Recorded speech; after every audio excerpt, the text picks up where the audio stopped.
aí galera, beleza? Como é que vocês estão, meus amigos? Hoje aqui eu tô bem animadinho, a gente vai fazer um mini dossiê sobre chilique. A família Moro retornou aí às páginas dos jornais de política do Brasil com a Rosângela dando chilique no Instagram, ofendendo alguns de seus seguidores, vou mostrar pra vocês. Tem algumas coisas até a mais, ela falando aí do Fux, que vai nos levar até a Vaza Jato. Teve o Sérgio Moro também, que foi dar chilique, porque ele não foi eleito pelo STF, ele fala as coisas do Cássio, mas na verdade é um texto gigante, que a parte importante são assim, uns 4, 5 parágrafos, quero mostrar pra vocês, que ele tá mostrando o que é que ele espera que Bolsonaro faça e vai dar pra vocês verem qual é a mentalidade do Sérgio Moro e como o Sérgio Moro é um projeto de Luiz Roberto Barroso, o ministro assim, da extrema esquerda do STF.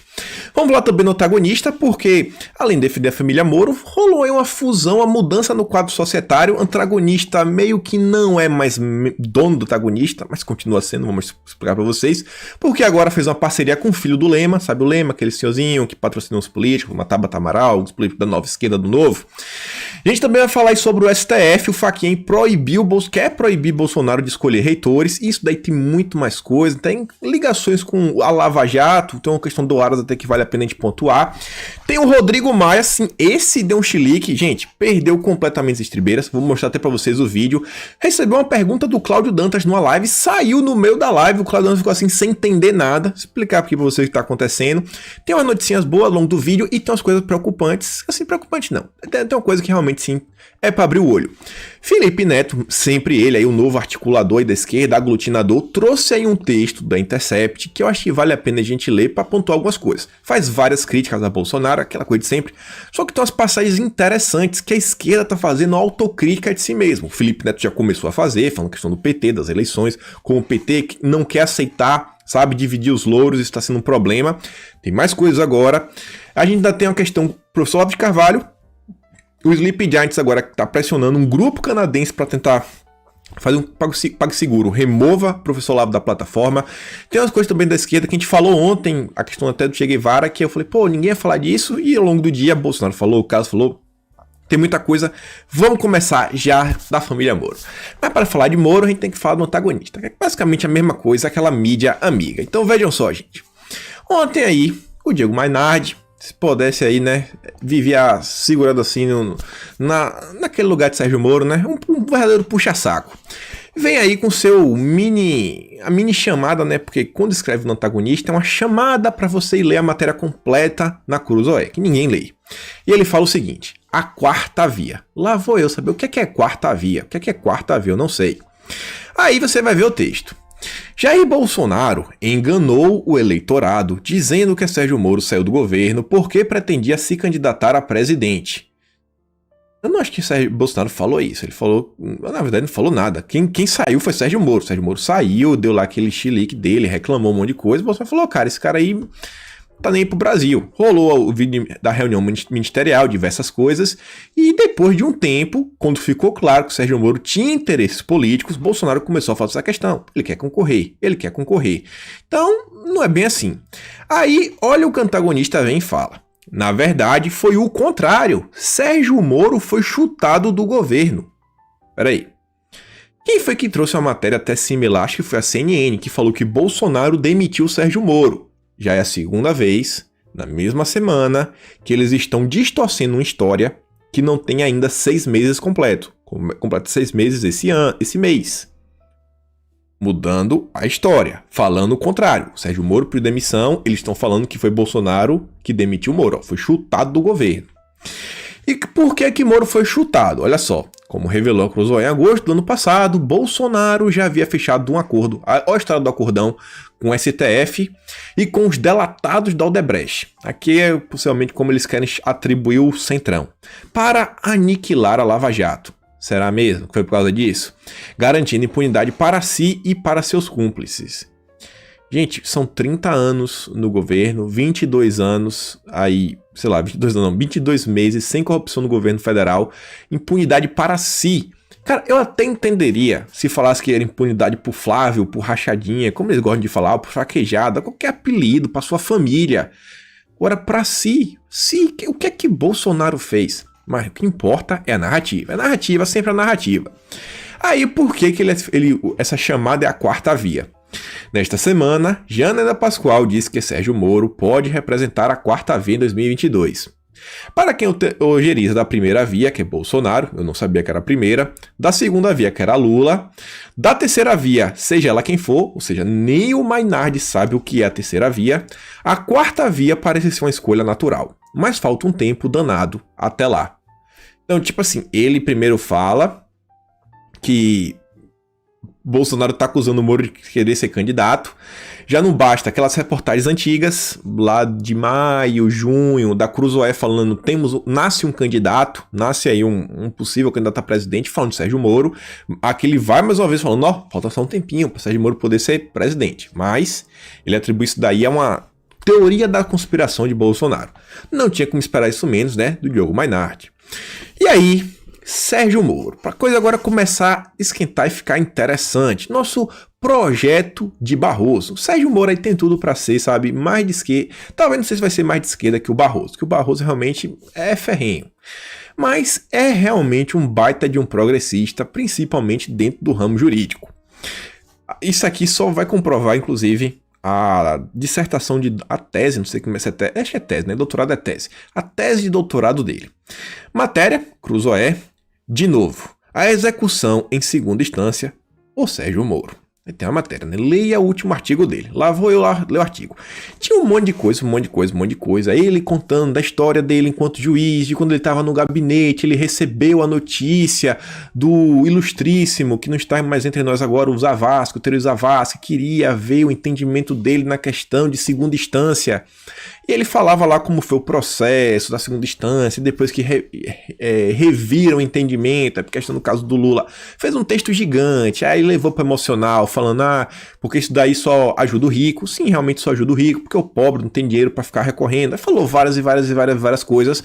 E aí, depois que já não tem mais o que falar, já fez todos os apelos emocionais, ele realmente mostra que ele põe agora as garrinhas de fora. E ele vem, por que tratar desse tema agora? Porque agora é o momento de se falar em prisão em segunda instância. Aí ele fala o seguinte: há 3 possibilidades de retomarmos a execução da condenação em segunda instância. Tem 3 jeitos de a gente resolver essa situação. Primeiro jeito. Uma, por exemplo, é uma por emenda constitucional. Temos na Câmara a PEC 199 de 2019, já aprovada na CCJ e que poderia ser votada e aprovada em comissão especial e no plenário. É um método. É o legislativo, isso não é uma lei? Então, caminho correto. Segundo caminho, outra por alteração da lei. Temos um no Senado, que é a PL 166 de 2019, que também já foi aprovado na CCJ, pode ser levado de imediato ao plenário. Então tem 2 caminhos do legislativo, que é quem faz as leis do Brasil. Agora temos um terceiro caminho. Qual é o terceiro caminho? O terceiro, por alteração da jurisprudência, ou seja, mais uma manobra do Supremo. No período de menos um ano, surgirão 2 vagas no Supremo, nas mãos do presidente da República. Nas mãos do presidente da República, encontra-se o poder de restabelecer a jurisprudência do habeas corpus 126292, ou seja, a execução da condenação criminal em segunda instância. Peraí. Ele tá falando que o STF pode mudar a jurisprudência. Como é que isso está na mão do presidente? Como é que isso está na mão do presidente? É o STF ou é o presidente que vai fazer? Será que ele está querendo falar assim que o presidente indiretamente pode contribuir, mas no final das contas ainda vai ser coisa do STF, que o presidente pode indicar 2 pessoas, e aí, caso o Fux queira colocar de novo esse habeas corpus em discussão, mudar o entendimento? Aí ser um 6-5 pro nosso lado? Será que é isso que ele quer falar? Não sei, eu acho que o que ele realmente quer fazer é criticar Bolsonaro, falar que será que ele vai colocar um ministro como eu? Porque se eu fosse lá, eu ia votar pela execução em segunda instância. É o sonho de Sérgio Moro. O sonho dele era estar no STF. E aí, ele não para por aí. Ele não deu só a ideia, não. Ele deu as 3 ideias, os 3 caminhos, ele sabe como fazer as coisas e vem para falar o seguinte, ó. Sabe qual é o melhor caminho na cabeça de Sérgio Moro? O terceiro. O caminho do Supremo parece, no contexto político atual, o mais fácil. já que não vislumbra com facilidade vontade política suficiente no parlamento para aprovar a PEC ou a PL. A dúvida é, assim quer o executivo? Então veja só o seguinte, a gente está lidando de uma lei, isso deveria ser tratado como critério de lei, inclusive o Cássio falou isso, ele falou, eu não sou e não sou, ele ficou naquela coisa, né, vai não vai da questão da segunda instância, para alguns casos eu sou, para alguns casos eu não sou, prisão automática, mas ele falou o seguinte, ele falou, o melhor mesmo é o Congresso decidir, o Legislativo, é função de vocês, uma vez que vocês decidam, o que depender de mim, eu vou cumprir. Mas Sérgio Moro, ele veio da escola do ministro Barroso. O que é que ele está propondo? É que Bolsonaro faça indicações que vão chegar lá para colocar uma pressão, talvez em cima do presidente atual, que é o Fux, para fazer mudança na jurisprudência, né? Meio que mudar a lei através de uma forma que é basicamente um ativismo judicial. Bolsonaro meio que está judicializando a questão, porque está levando ao juiz assim de forma indireta, ele não está protocolando nada formal, mas quer que aí 2 juízes, no intervalo lá no ano que vem, quando o Marco Aurélio de Mello sair, ele coloca a pessoa, aí vai lá e coisa. O caminho mais fácil, através do ativismo judicial, na canetada. Na canetada, a Supremo vai mudar o entendimento da lei. Por que Sérgio Moro não gasta essa mesma energia cobrando os membros do parlamento? Por que ele não faz live com Maia para cobrar o Maia? Por que ele não faz uma live com Mandetta, falar, Mandetta, me ajude? Mas não, o importante é criticar o governo. E depois ele bota aqui um textão pra falar que assim, ele não sabe o Cássio, não conhece o passado, não sabe se é pessoa boa ou ruim, mas deseja boa sorte, mas tem umas perguntas que devem fazer e pergunta a questão, e aí a segunda instância, você é a favor, você é contra, aí fica naquele chororô, pra parecer que ele tá interessado. Mas aqui tá claro, é uma crítica, sabe, realmente ao governo, mostrando o que é que ele faria no STF. Inclusive, a tese dele de mestrado, ele elogia o STF em ter tomado para si a questão aí do aborto. Ele falou que pegamos, resolver, é isso mesmo, o Legislativo não quis resolver, o Executivo também. Ou seja, na cabeça dele, já que ninguém quis resolver, é papel do Supremo resolver. E não é isso que acontece. Então aí, né, dando um ataquezinho dele. E aí, vejam só, eles terminam depois o texto falando: para os eleitos e eleitores de 2018, essas questões deveriam ser cruciais. Eu acho que é uma questão muito importante, a gente está colocando pressão, inclusive deveria aumentar a pressão no Rodrigo Maia, até foi uma das perguntas que o Cláudio Danta fez aí para ele, até respondeu, porque assim acho que é o caminho mais fácil de ser resolvido. Através da lei, o próprio Sérgio Moro falou, tem uma PEC, tem uma PL, ambas aí, sabe, só para votar e ser aprovado. Aí vem Moro, né? É claro que o cidadão comum pode questionar a relevância dessa questão hoje, com a pandemia, a economia debilitada à sua porta. Para ele eu diria, crimes geram vítimas e um dia uma delas pode ser você ou um familiar. Na corrupção, a vítima é toda a sociedade, os recursos desviados fazem falta em investimentos em saúde, educação e infraestrutura. Aí fala um monte de coisa e depois pergunta assim, se vocês quiserem saber como é que eu tô achando, se Bolsonaro vai indicar pessoas nessa linha, eu estou cético. Eu não acho que Bolsonaro quer colocar pessoas que se importam com a criminalidade do país. Aí faz aquele coisa assim chata, Sérgio Moro, né? Chorão. E aí temos a ilustríssima mulher dele, senhora Rosângela. Ela colocou essa foto, essa aqui é a foto lá do Instagram dela, não sei qual foi o objetivo dessa foto, talvez ela achou que ela tá muito bonita, tá assim de máscara, tá com tudo. E aí eu fui lá ler a legenda, né? Falei, tá, vamos ver o que foi que essa mulher veio falar dessa vez. Eu não sei, eu acho que ela não sabe, gente, responder comentário, porque ela colocando vários comentários dela, e ficava assim em destaque, mas você dava a entender que ela tava tentando responder alguém. E aí eu clicava, gente, o pessoal nos comentários tava dando só sugesta nela, piadinha sendo irônica, tava deixando ela de cabelo em pé. O primeiro comentáriozão é esse daqui, ó. Olha o que ela fala. Sorry, haters, né? Desculpa aí os haters aqui que eu tenho. A vida é muito curta para cultivar maus sentimentos. E lembra o Renato Russo, tem gente que está do mesmo lado de você, mas deveria estar do lado de lá. Aí faz aquela música, tudo, aí no final ela fala o seguinte: eu não tô nem aí para Bolsonaro e governo ou poder. Só sou gente normal com vida normal. E na vida real vi pessoas próximas e amadas virem a óbito nesse período. Cuidem-se. Beleza. Podia ter parado por aí. Ia ser só aquela narrativa de sempre, chata e arrastada. Mas ela continuou. Fez várias postagens, isso tudo nessa mesma foto. Aí vem. Parem de polarização. Uai, não pode polarizar? Não pode polarizar, tem que ser o quê? Todo mundo centrão? É todo mundo centrão não, né? Todo mundo isentão. Isentão, porque central a gente lembra muito assim de um grupo político. Todo mundo isentão, ou o quê? Não, todo mundo de esquerda, igual você, todo mundo progressista, beleza. Não pode ter gente da direita, né? Não pode ter pessoas que discordem dela. Ela é um iluminado. Aí vem, nossa nação é muito maior que isso e cabe todo mundo, cabem todas as opções. Tem muita vida fora de Brasília e precisa haver para sustentar aquilo lá. Bora trabalhar. Não, realmente tem que ter pessoas no Brasil para poder sustentar a Brasília, isso é óbvio. Mas o que você está querendo falar com isso? Não a mínima ideia, né? Aí depois ela vem de novo. Fica aí idolatando político, otário. Rapaz, eita, isso aqui foi pra quem? Falar isso daqui pro seu seguidor Rosângela. Você, a mulher estudar, não fale isso. É você quem prega e paga imposto e sustenta aquilo lá, acorda. Isso deve ser porque possivelmente alguém estava defendendo o Bolsonaro, né? Ela se doeu. Aí depois ela volta. Gente, vamos ser felizes. Eu nem escrever direito, tá escrevendo. Só você vai pagar o teu boleto. Lança um desafio. Manda teu boleto para Brasília e vê quem encara. Escola, seguro, plano de saúde. Fica aí pagando em dobro IPVA, IPTU, escola, seguro, alarme, plano de saúde, etc.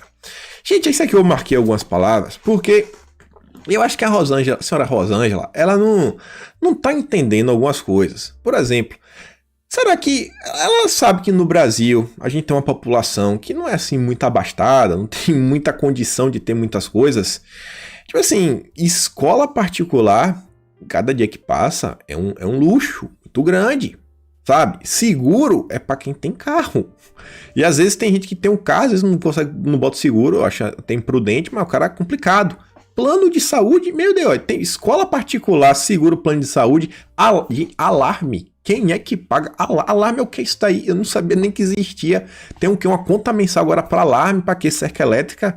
Ninguém mora no castelo. Completamente desconectado da realidade. Ela tá falando para quem isso daqui? Para os eleitores do Novo, sabe? Sei lá, a galera aí da Patotinha do Novo, do João Moedo. O cara, como é que fala isso, cara? Para as pessoas comuns. Falando um monte de coisa. Aí depois ela vem, ó. Ok, sustentar programas sociais para pessoas em situação de vulnerabilidade. Nosso Brasil, nossa Constituição é solidária. Agora, idolatrar político, pare de ser besta. Manda lá teu boleto e veja o que acontece e me conta, tá ok? Aí você vê, é só dinheiro. Gente, esse tópico aqui, teve até um comentário, era pra eu ter trazido. Teve uma senhora que falou assim, ó, Rosângela, entregue sua vida a Deus. Nem tudo é dinheiro na vida. Nem tudo é pagar boleto. Nem tudo, você tá muito estressada. Nem tudo é pagar, nem tudo é dinheiro, Rosângela. Às vezes o povo gosta porque tem mais coisas, sabe? É segurança, sabe? É ter a paz de saber que vai chegar em casa e o menino vai estar beleza, vai poder ter brincado na rua. É poder mandar pra escola e saber que realmente vai aprender alguma coisa. Mas na cabeça dela é o boleto. Não, manda o boleto. É o dinheiro, dinheiro, dinheiro.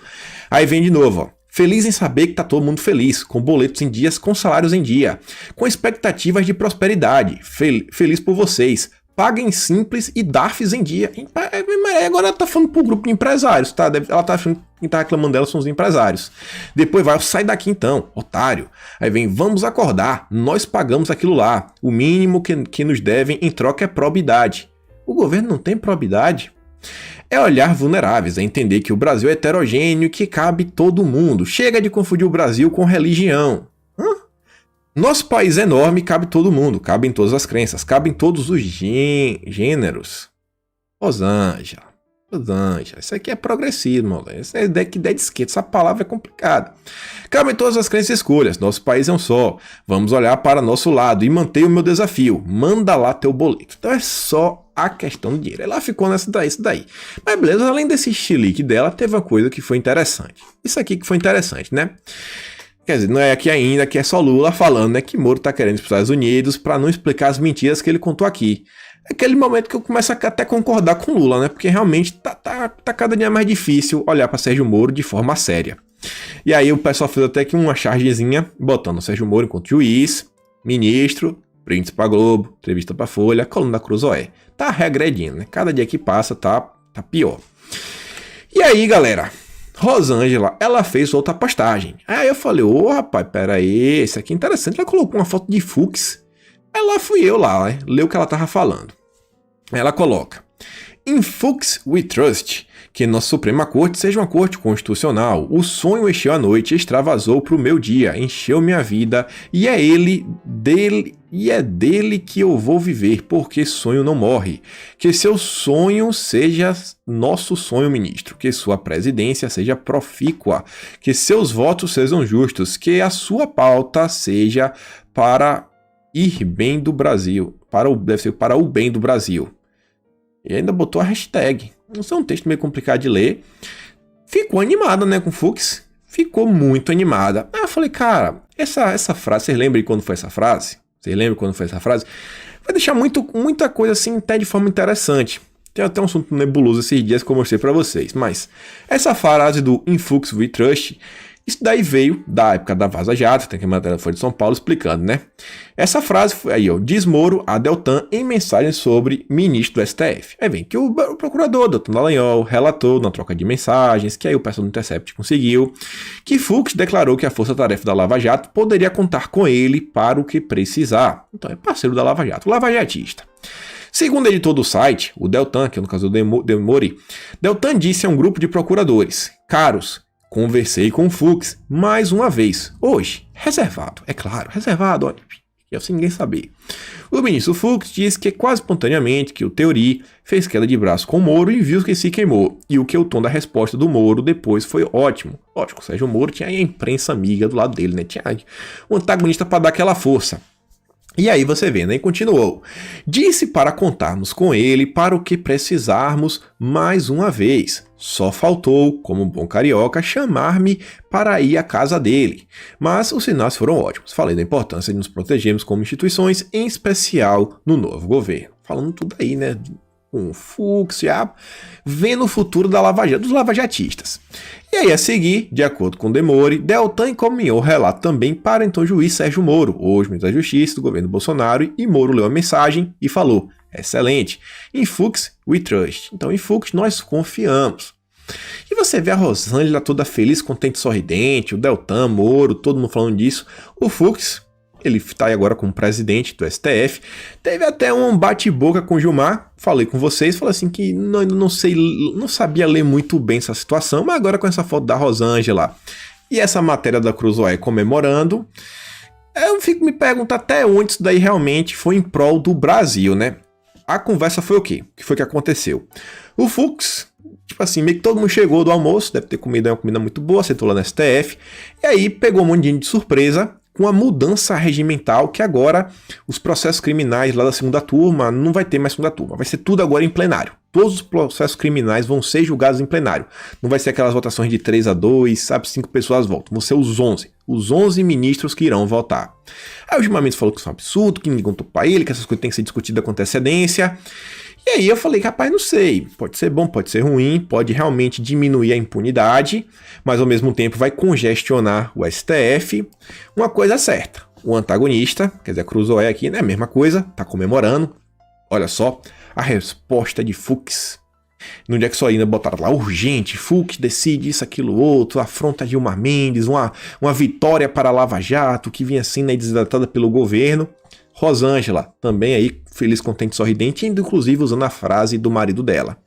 Então vamos observar os movimentos do Fux. Esse que tá intrigante. E aí, já que a gente começou a falar do STF, tem a questão do Fachin. Fachin resolveu aí querer mudar na questão de como funciona a escolha de reitores, e ele agora quer impedir que Bolsonaro escolha os reitores. Quero mostrar aqui para vocês, antes, uma fala do Ferreira, para você ver como é, às vezes, sabe, canalha algumas falas de algumas pessoas.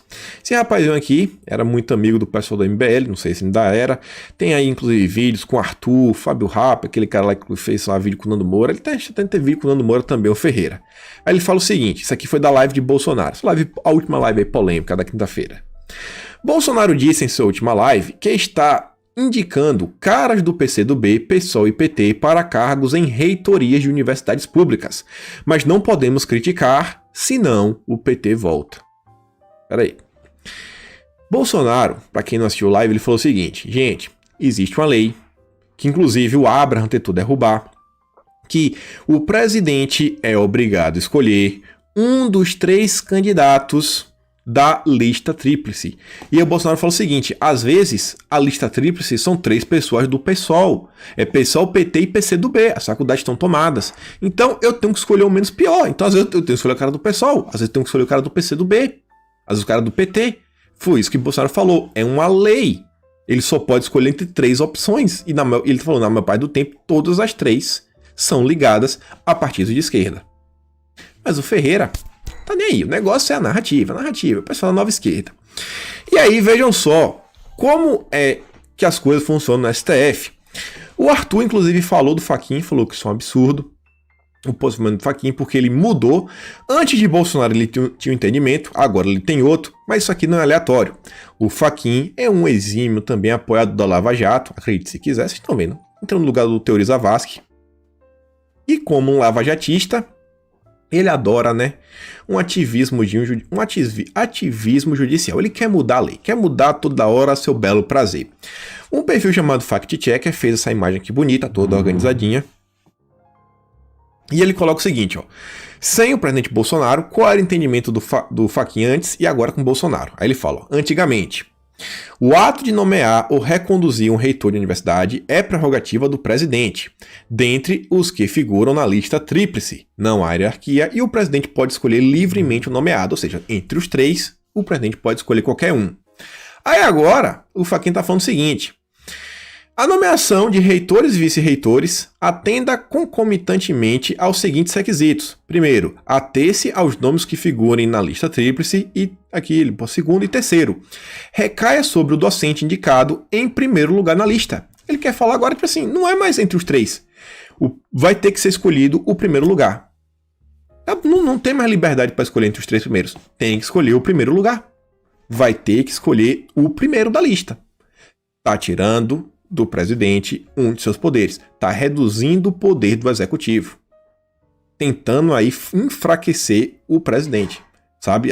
As pequenas coisas. Gente, isso aqui é um nada. Mas o Fachin não deixar passar, né? De esquerda, ele progressista, dentro do MST no passado. Universidades aí são antro da esquerda. E aí, olha só que interessante.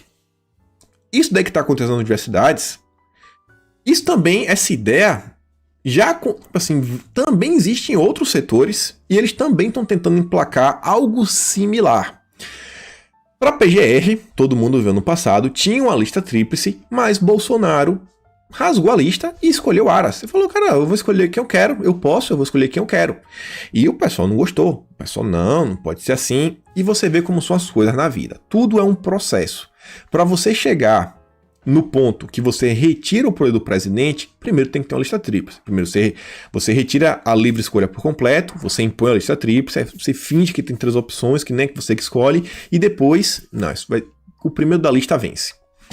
Essa matéria aqui é de 8 de junho, isso aqui saiu no período em que teve uma eleição para o Conselho Superior do Ministério Público Federal, é o CSMPF. Falei lá pra vocês, porque ninguém tava dando atenção. O Aras aí, inclusive, perdeu. As 2 pessoas que entraram são lavajatistas. São os 2 nomes que o pessoal da Lava Jato defende desde 2017. Inclusive apareceu na Vaza Jato, que é o Nicolau Dino, irmão do Flávio Dino, e o Mário Bosnaglia, assim, que acho que pronunciou o nome dele, que era o cara aí, inclusive contava com o apoio de Sérgio Moro. E aí, na época que fizeram essa matéria, foi nesse período truncado, olha só como são as coisas, né? Revolta contra a Aras une diferentes grupos do Ministério Público Federal. E aí dizia, a renovação da estrutura do Ministério Público acontece no momento ruim do Aras. Na semana passada, um manifesto de procuradores atingiu a marca de 655 assinaturas ao pedir que o Congresso inclua na Constituição o mecanismo da lista tríplice na escolha da PGR. Ou seja, eles já estão querendo, já tem um tempo, criar uma lei para obrigar o presidente a escolher na lista tríplice e evitar que novas pessoas como Aras apareçam. Daqui a alguns dias você vai ter até para o STF, do jeito que esse pessoal é. E aí, quem estava tentando emplacar essa lei, quem estava colhendo assinaturas, era a senhorita Joyce Hasselmann. Tinha alguém melhor? É a biografada, é a biografadora. Essa palavra nem existe, né? Quem faz a biografia? Veja só como são as coisas. E aí você via, do pessoal dos direitos humanos até a Lava Jato. Olha só os interessados, né? A esquerda é a Lava Jato. Tem diferença? Tem diferença entre a esquerda e a Lava Jato? Não tem, é a mesma coisa. Lava Jato aqui, leia-se, lavajatistas, lavajatista, até porque a Lava Jato tem uma operação, não tem como a Lava Jato vir e anotar, né? É o pessoal da Lava Jato, são os lavajatistas. E aqui falava o Leoton Dallagnol, o Pozzobon, esse pessoal que estava assim, indignado. Esses dois aqui, meu Deus, o Paludo também, esse Paludo aqui, ele tava... É impressão minha, não é esse cara aqui que o Dario Messer falou dele, depois não, tirou da delação do Dario Messer, depois não foi, da delação da Globo, Paludo.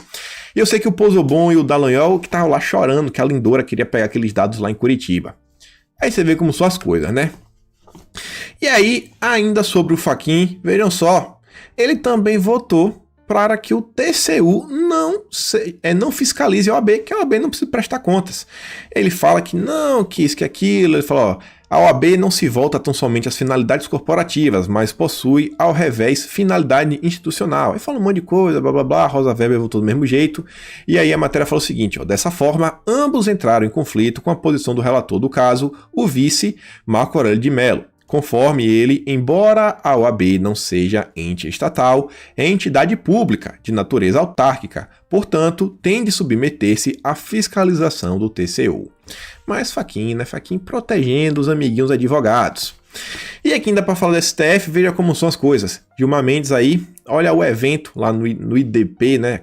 A Faculdade de Gilmar Mendes, um seminário virtual sobre populismo e Estado Democrático de Dinheiro. Vai falar de quem? Vai falar de Bolsonaro, vai falar mal de Bolsonaro, desses governos populistas que estão aparecendo? O pessoal nem disfarça, mas tudo bem. Só notícia rápida sobre o Cássio.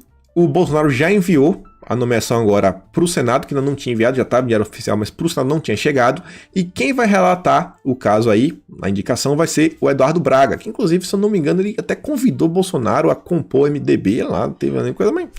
Coisa logo do dia. Notícia rápida, vamos continuar para falar do antagonista, que isso aqui foi interessante. Sérgio Moro aí que tava falando que Bolsonaro tem que forçar isso daí via ativismo judicial do STF, na questão da segunda instância. O Cláudio Dantas perguntou pro Rodrigo Maia e perguntou, Maia, e aí, vai votar a PEC ou não vai? E aí o Maia prometeu que vai colocar a PEC da segunda instância em votação até o fim de dezembro. E ele fala, ó, está mais do que madura, vai atingir todos os setores, não apenas a questão penal. De fato, o texto vai ficar muito bom. Vem de uma proposta do ministro Peluso e do Alexandre de Moraes. O Alexandre de Moraes também apoia. Então, vamos ver, né? Vamos ver. Maia está prometendo até o final do ano. Espero que realmente venha e que seja algo que some para lutar contra a impunidade, combater a impunidade. E aí, meus amiguinhos, tivemos a live que Maia deu um chilique. O Vinícius fala aí, o carry on.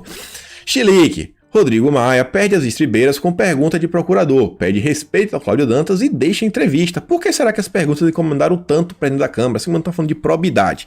Olha só isso daqui. O dinheiro público e não prestou contas do que ele fez com esse dinheiro público. Por que ele acha que não deveríamos mais punir o agente público que não fez concurso público para contratar servidores quando ele era obrigado e, ao invés disso, ele contratou os cabos eleitorais dele, os familiares deles e os do grupo político dele? Por que ele acha que isso é um avanço para a administração pública e não um retrocesso como a gente entende que é? Bom, não entendi, Cláudio. Não entendeu? Não entendeu o quê? Ele falou que eu acho. Que você Quem acha? é ele para falar que eu acho alguma coisa, se ele não ouviu minha opinião sobre os temas que ele colocou?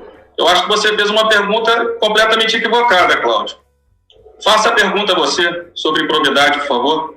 Eu quero saber dele por que ele recebe extrateto e não perguntou por que a Câmara até agora não votou o extrateto. Vamos ser corretos aqui. Tem uns procuradores que são uns brincalhões, né? Faça a pergunta, Cláudio. Porque ele falou que eu acho. Ele não fale, Cláudio. Fale, Cláudio. Porque eu não falei nada. Falei apenas que o artigo 11 é um artigo muito aberto e gera muita insegurança. A única coisa que eu falei ontem. O achismo dele sobre esses temas que ele colocou é um desrespeito a ele, ao presidente da Câmara. Então eu vou responder a você. Me pergunte sobre a improbidade administrativa. Então, por favor. Que grosseria, eu não respondo. Tá. Então, grosseria, Cláudio, eu não respondo. Me respeite no seu programa. Que eu vim aqui pro primeiro programa depois que eu fiquei doente. Eu não acho nada, porque ele não sabe o que eu acho. Me pergunte, Cláudio. Se ele acha, esse é o problema dele. Se ele acha que ele é mais sério que os outros, esse é um problema dele. Mas ele não é mais sério que ninguém. Ninguém aqui é dono da verdade. Tô nervoso, ninguém viu? aqui é dono da defesa da corrupção sozinho. Entendeu? Tem muito procurador que faz coisa errada e que é protegido pelos outros. Pergunta ele do extrateto. Pergunta se ele quer que eu paute o extrateto. Como muitos procuradores me pressionam para não votar. Você está tentando perguntar nesse debate. Cláudio, muito obrigado. Foi um prazer participar do seu programa. Uma boa noite.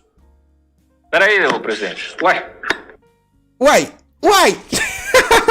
O cara falou assim, não, Cláudio, não. Você me faz a pergunta. Aí Cláudio tá assim, ó. Não, Cláudio, por que, Cláudio? Isso foi uma falta de respeito e coisa, mas tá vendo, né? Falou de família, falou de probidade, pegou na ferida do Maia, viu, Maia? Eita, Maia ficou nervoso, menino. Maia ficou nervoso. Todo mundo aí dando chilique no dia de ontem, né? Esse é um dos motivos, galera, que não dá pra ter Rodrigo Maia, cara. Não dá pra ter. Rodrigo Maia, sabe? Sair da presidência da Câmara é algo essencial. Ainda aí que eles permitam que passe aí, sei lá, a pé com o entendimento que o Alcolumbre está tentando, que permita que eles tentem uma reeleição, o Maia não pode vencer. E volto a falar, pra mim, opa, isso eu tô colocando a câmera ali, mostrando minha barriga. Pra mim, a coisa mais importante que o governo tá mirando, assim, eu acho que é um objetivo grande do governo, com essas alianças novas, com chamar o Centrão pra perto, não vou falar que tá indo em direção ao Centrão, tá chamando, vem cá, Centrão, senta aqui, vamos conversar um pouquinho, vendo a questão da presidência da Câmara. Vejam só, o próprio Sérgio Moro falou, tem uma PEC que tá lá pronta, e aí, vai votar quando? Aí o Rodrigo, mas não, vou votar lá em dezembro. Gente, é um assunto que, a priori, eu acho que o Brasil se importa, o Brasil quer acabar com o crime. Ninguém gosta disso, é uma pauta que é a nação inteira. Só que o Rodrigo Maia não pauta. Então a gente tem que ter alguém realmente aliado com o governo. Então eu acho que o governo, eu tenho pra mim que o governo vai dar uma guinada, principalmente pra quem tá falando, pô, cara, o governo podia estar fazendo um pouquinho mais aqui, um pouquinho mais acolá, nessas pautas, aquelas pautas da época da eleição, que falou disso, daquilo outro. Eu acho que a partir de fevereiro, depois da eleição da Câmara, se a gente emplacar alguém da base do governo, não vai ser assim um Eduardo Bolsonaro, esqueça, não vai ser Bia Kicis, Zambelli, não tem chance de vencer, mas vai ser alguém do Centrão que já já se aproximou muito mais da direita e com as pautas do governo. Vamos esperar para ver. E aí, gente, o assunto aqui, a gente falando de antagonista, esse aqui é interessantíssimo. A Renata, eu nem precisei procurar, já trouxe tudo mastigadinho. Eu vi que aconteceu ao longo do dia, algumas galera conversando, falei, não, certeza que alguém vai ver isso daí. Renata, muito obrigado, minha amiga, deixou lá tudo desenhado. Trouxe aqui todas as matérias que vocês vão entender tudo que aconteceu. Vejam só. Informação, né, sobre a saída da Empíricos do antagonista. Tem matéria aqui do Lauro Jardim, o Globo. A Empíricos sai de o antagonista. Aí você vê a matéria. Dona de 50% do site, o antagonista, né, desde 2016, a Empíricos está deixando a sociedade. Será mesmo? A operação se dará por meio de uma troca de ações entre os sócios da Empíricos, que está em meio a uma reestruturação societária. A participação da Empíricos no antagonista ficará integralmente com o sócio Caio Mesquita. Em compensação, sua participação na Empíricos diminuirá.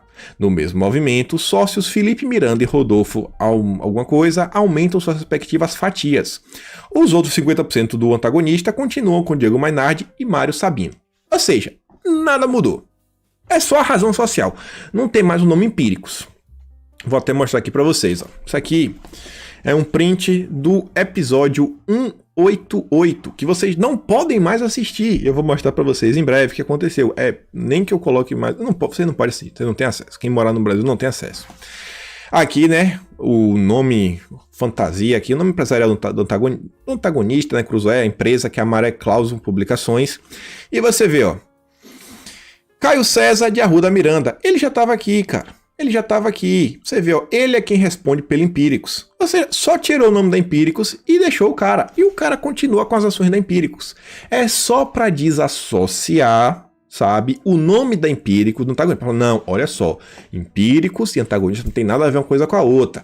Porque todo mundo fala, né? O sonho de falar, velho, bem que podia mandar a CVM bater na porta do antagonista, né? Falar, pô, cara, vocês soltam várias notícias, faz a bolsa de valores subir e descer, a Empíricos lida com o mercado financeiro, tem algo muito estranho nisso daí tudo, né? Algo muito estranho. Mas agora fala, não tem nada a ver com a Empíricos. É só um dos 3 sócios da Empíricos que também é dono aqui no nosso grupo do antagonista. Narrativa. E aí você vê, né? Quem está por trás da Empíricos? O Caio Mesquita, ele é o CEO da Empíricos. Ele vai continuar com metade da empresa dele. 25% do Mário Sabino, 25% do Diogo Mainardi. Vejam só, os jornalistas só tem 1/4 da empresa. Esse cara aqui tem metade. E aí fala tudo aí da questão da Empíricos, da aproximação com o antagonista.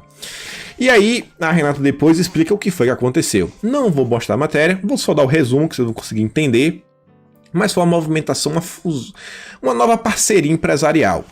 E ela fala o seguinte: Caio Mesquita seguirá CEO da Empíricos e sócio com 50% dos ANTAs. Em contrapartida, ele diminuirá sua participação na Empíricos, porém seguirá como sócio. Parece que fizeram um arranjo societário estratégico. Lembrando que a Vitrel é do filho do Paulo Lema. E o que foi que aconteceu? O negócio vai permitir receber recomendações de investimento e executar ordem no mesmo app. Basicamente agora você vai poder operar, receber dicas de investimento e operar tudo em um único aplicativo. E aí se o antagonista, se o Empíricos tivesse antagonista, fica meio estranho. Peraí, vocês estão incentivando pessoas a comprar coisas no mercado financeiro, sendo que vocês possuem um jornal que pode influenciar com suas notícias na bolsa de valores? Então eles não podiam. Isso aí é complicado. Inclusive, a Empíricos tinha mudado algumas coisas no seu CNPJ, no seu contrato lá, porque tinha tido um problema com a CVM. A CVM tinha criado um problema para o antagonista no passado. Mostrei isso daí no episódio que eu falei para vocês. E por que vocês não podem mais assistir?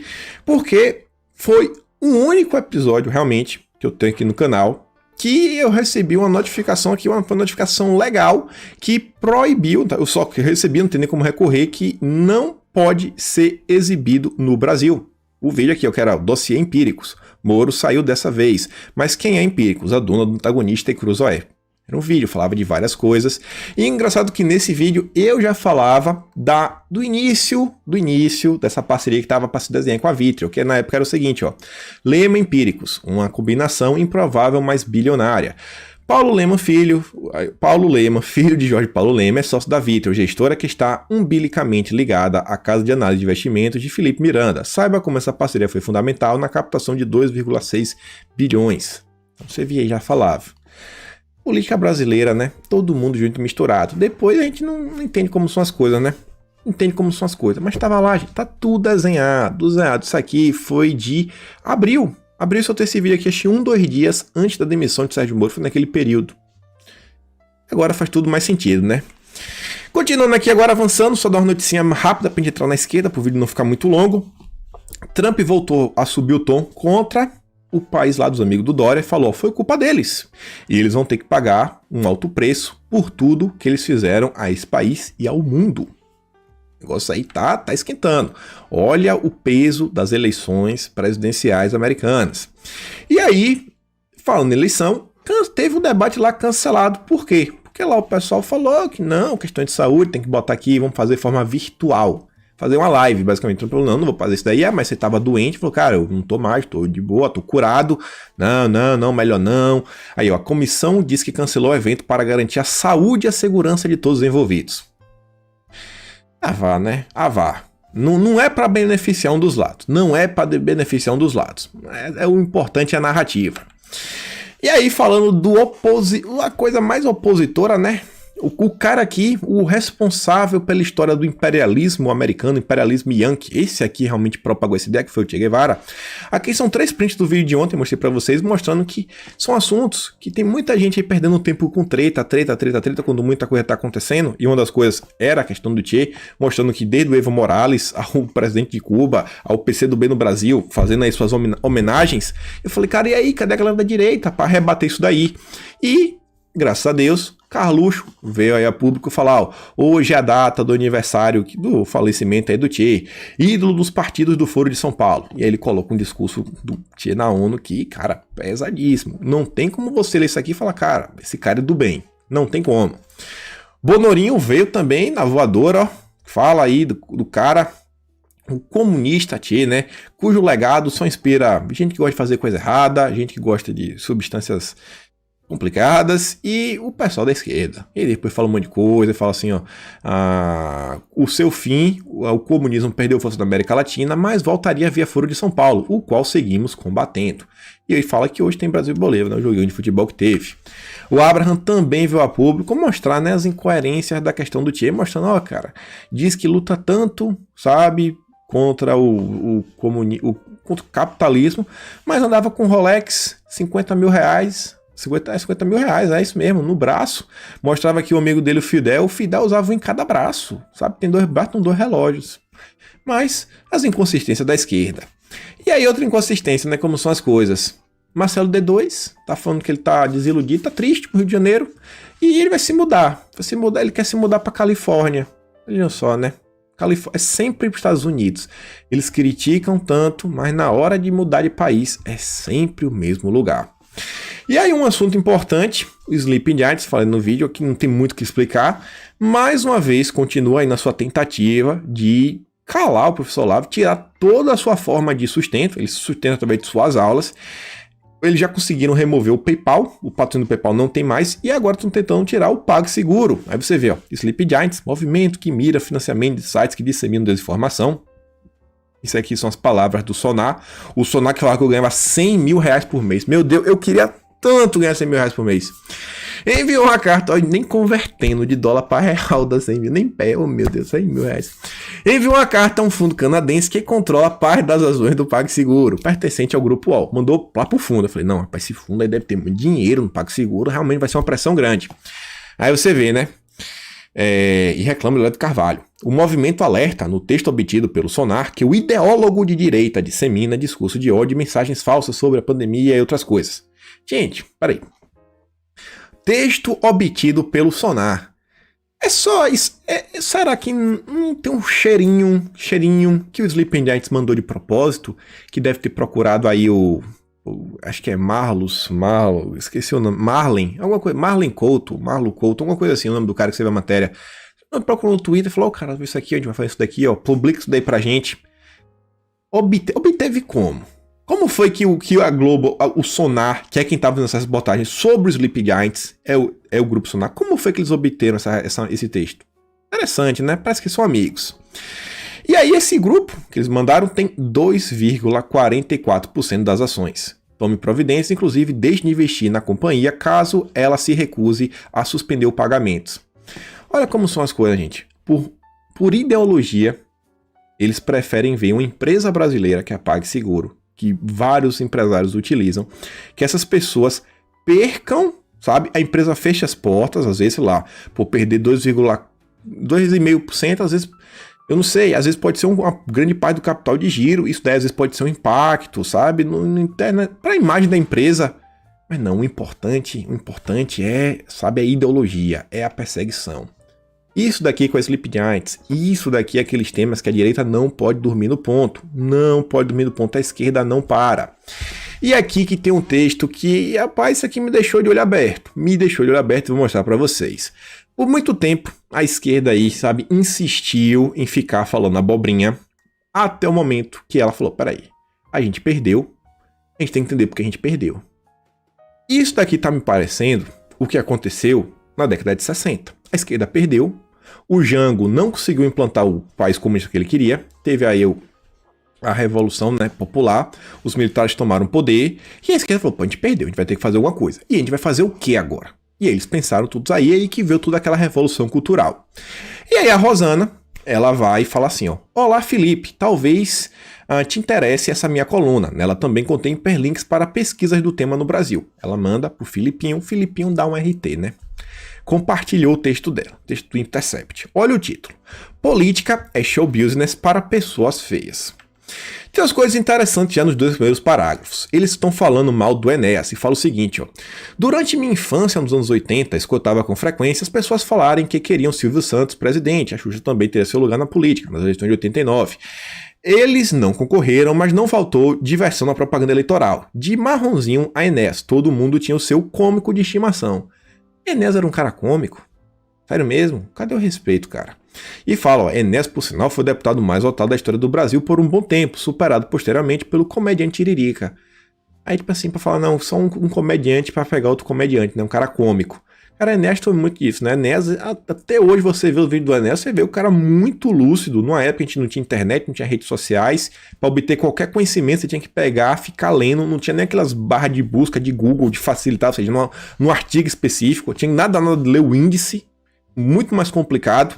E vê, ó, segundo parágrafo. Não é à toa que Bolsonaro tentou criar um projeto de lei para homenagear Enéas como herói da nação. Lógico, o Enéas, cara, era um grande cara, um grande político. Falou muita coisa interessante.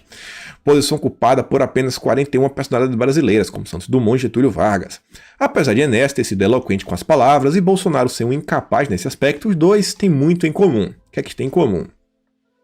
Isso se dá não apenas na defesa da família tradicional brasileira e no anticomunismo, tá? Beleza? Mas principalmente na capacidade de causar de cabeça quente. Eles teatralizaram, especialmente programas de TV de grande audiência, uma indignação patriótica que gera grande audiência. Não é indignação patriótica, eles só falaram que o povo quer ouvir. Depois ela vai entender isso daí, mas vai vendo. Isso aí que eu vou mostrar pra vocês as críticas. Aí depois estão falando, como mostra documentário sobre o Trump, fala diversas coisas. Aí fala o seguinte, né, sobre um tal de o Ventura. O Trump aprendeu muito com o Ventura, especialmente porque entendeu que existe uma sede por figuras conectadas com a cultura popular, gente como a gente, bem como uma grande rejeição às elites intelectuais. Isso aqui não é só nos Estados Unidos, isso aqui, gente, é natural do ser humano. Ninguém gosta da elite, sabe, que pisa nos outros. Ninguém gosta. Todo mundo é igual. Todo mundo é igual. O povo tem que ter a mesma participação, o mesmo poder de todo mundo. É assim que são as coisas. E é por isso que o povo coisa. Porque tá vendo que o cara tá pensando realmente nos interesses do povo. Ele não tá pensando lá as propostas para favorecer as elites que estão no poder e sempre estiveram no poder. Aí depois no texto, tem aqui um parágrafo falando um monte de groselha, mas eu achei interessante que eles estão citando aqui a Judith Butler, que tem umas pautas aí bem complicadas na esquerda, acho que você deve saber. Quem não souber, bota aí que vocês vão ver no Google aí o que essa mulher, o que ela defende. Vocês vão ver as pautas que ela defende.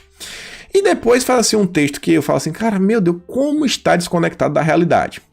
Bolsonaro é um político da mesma laia, é uma figura durona e igualmente sem carisma. Bolsonaro não tem carisma? Não tem carisma? Não dá, né, amiga? Aí não. Aí vem, no meu trabalho de campo, em uma periferia de Porto Alegre, vi o fenômeno aparecer desde 2016. Aí é aqui que começa a autocrítica para a esquerda. Isso aqui que ó, o pessoal tá começando a acordar. Como observou a Lúcia Scalco, minha parceira de pesquisa, ele, no caso do Bolsonaro, ficou conhecido inicialmente por meio de instituições que tinham acesso à internet, como escolas e igrejas, extremamente popular entre a juventude. Os meninos que conhecemos achavam as ocupações secundaristas coisa de vagabundo e compartilhavam vídeo de Bolsonaro com suas mitadas. Infelizmente, o único nome que chegou na periferia depois de Lula foi Bolsonaro, por meio de engajamento inicialmente orgânico. Olha só a narrativa, que existe um gabinete, no início foi orgânico, mas depois tem um gabinete do ódio. Os meninos faziam questão de editar os vídeos em que ele aparecia para se sentir parte da política. Então você vê, o pessoal que começou a notar, ó, cara, só quem chegou na periferia até hoje foi Lula e Bolsonaro. Ninguém atura Sérgio Moro, ninguém atura Dória, esses caras, almofadinha, chatos, Haddad, chato, gente, o povo não tá nem aí, não tem chance. E aí, né?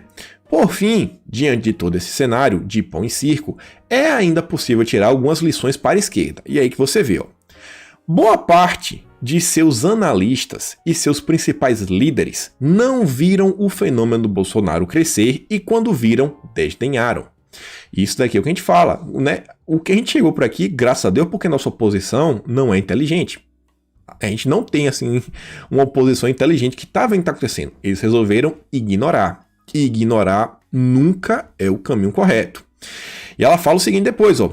Isso é muito sintomático de uma esquerda completamente ignorante e avessa do que se passa na cultura popular. É a prova cabal do seu distanciamento das pessoas comuns e de seu encastelamento. Olha a crítica falando, a esquerda se fechou.